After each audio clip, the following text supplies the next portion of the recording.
Okay, so for the module 5, what I did, I'm gonna do for the exit ticket is option 1 of notes from the module. So what I did is I created a diagram like a Venn. I created kind of like a network, like with all the most important information that we got from the readings and from the presentations as well. So if we start over here, we will see that we start with literacy and conceptual understanding. So first of all, like we need to teach specific disciplines, discipline language and structures. This was highly emphasized also in one of the readings as well as in the presentations.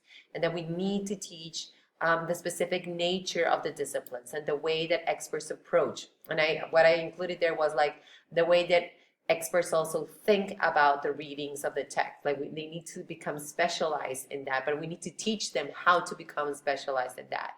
And what is something that we need to consider? It's like, first of all, how do we process information?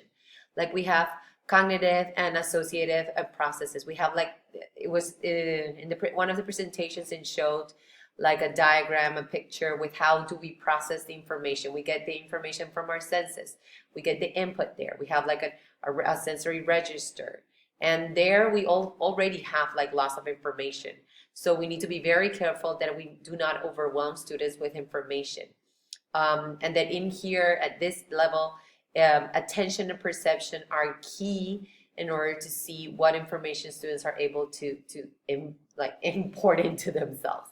And also then the next step would be like considering working memory, especially for the output of the information, like long-term memory. And at this point, at this level, it was considering like the principle of representation from UDL. And I really liked how expressed there, like perception and attention and those things that we need to consider. How are we going, like going back, like we need to teach specific discipline language and structures. And how do we do this? How are we going to teach the discipline language and structures? So there were some order and devices that were exemplified in our presentation. We had, for example, like sequential. We had like flow charts. We had like a timeline. We had like a cycle. And I was just thinking about, for example, from social studies, it showed an example of a timeline of events and like a flow chart as well. We also had like compare and contrast. I drew here like a picture of, I chose this picture because I thought it was interesting of like raining and then the sun, like compare and contrast. We do like a pie chart. We do like a table. It's all about analyzing the information, but to structure and organize it in a way the students are able to really understand what is it that we're talking about when we're talking about specific disciplines. Because I like this the video that we saw. I can't remember which one was the author, about the fact that all disciplines are like different worlds, and we need to help our students are like different countries. Sorry, and that we need to help our students to understand each one of those countries that they're going to, because otherwise we're like throwing them and just you just try to get them, and we need to be more empathetic in the way that they have so much technical vocabulary that they need to understand in order to deeply understand the subject, the content areas that they're exposed to. So other devices and strategies are like the descriptive one, and it also we have like the problem solution one. And it's also very important like that we model how to process the information and a lot of think aloud, how to make sense of the information. I thought that this was key because modeling and think aloud are like key strategies that we need to use, even from the very low grades where when maybe even discipline content is not that big of a deal at that point, like with kindergarten and first grade. A lot of think alouds and a lot of making sense and a lot of modeling. So going back again, so we need to teach specific discipline, language, and structures. This is what we had just worked on. And that we need to do a lot of scaffolding as well, of like here, a lot of scaffolding and teacher models and teachers, first of all, like teacher models and then teacher students do it together, and then students do it together, and then students do it independently. And then going back, going back to literacy and conceptual understanding, then we have teaching vocabulary explicitly. And the readings in the presentation had really cool, I mean, not just cool, but research-based strategies that were presented. Like we have a content acquisition podcasts.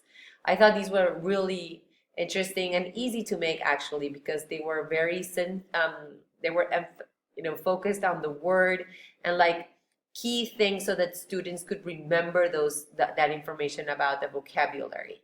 There was another strategy here. This is one of the readings. It was called Keyword Mnemonic Strategy, KMS, and it was remembering a term and then an image from the term as well. And then in the presentation, it showed us the length strategy, which is from KU, and I thought that and I just took a picture here of the lengths table of how is it the components that we need to consider the elements of the length strategy. We had actually done this in a previous course. We had used the lengths table, and we did it for one term, and I thought it was really useful as well. I haven't really started using with my students yet, but I thought I want to start using it. Then we had instructional technology, computer aided instruction, which is KAI, which you can access information or content and provides independent functioning. Then we have another strategy called the word identification strategy, like the word ID, and it used a mnemonic for when you put it together, it was like dissect, and it had like different steps for it as well. And then we had the predict meaning of unknown words using key language elements like the roots and the prefixes and the suffixes. And this was like the word map strategy that we have over here that is also part from KU. And then about teaching vocabulary, I thought it was really important also to include like what doesn't really work. And these are things that we usually do in the classroom, like typical methods, a lot of reading practice, participation in content-rich discussions, glossary, context, using a dictionary, these things just isolated or just trying to get the students to understand vocabulary by using all these strategies is not enough. And this is actually something that happens a lot in the classroom. Okay, so we just talked about teaching vocabulary explicitly. Now we're going to go a little bit towards the middle, like literacy and conceptual understanding, and talk about the limitations of students with learning disabilities. Like they have limited exposure and opportunity to practice new terms. It's sometimes just too overwhelming, the new terms in all courses, just as we had talked here about disciplines as well. That strategic process, they don't have like the strategic processing and the metacognitive abilities like other students, typical students might have in order to process the information.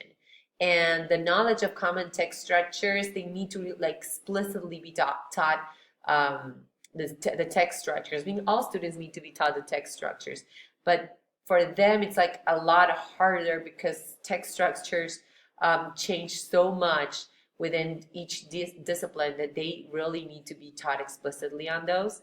And they have, for instance, as a consequence from all of these things as well, very poor vocabulary. And then the connections that they make are actually even more confusing because they make it to their background knowledge, which is not really connected to the terms that they are actually being implemented, or the way that they're being implemented in the disciplines. So it's like actually their background knowledge is even more confusing for them whenever they make connections. And there was also in the readings about what works from Clearinghouse, some recommendations for adolescent literacy interventions, like first of all, like provide explicit vocabulary instruction, which is something that we had discussed here earlier. Provide explicit, direct and explicit comprehension strategy instructions, and then opportunities for extended discussion of text meaning and interpretation, motivation and engagement in literacy learning, and then intensive individualized interventions for struggling readers. And I thought this one was very important as well because all of this is connected to doing like interventions for all students but even for struggling leavers, we need more intensive and with high frequency individualized interventions.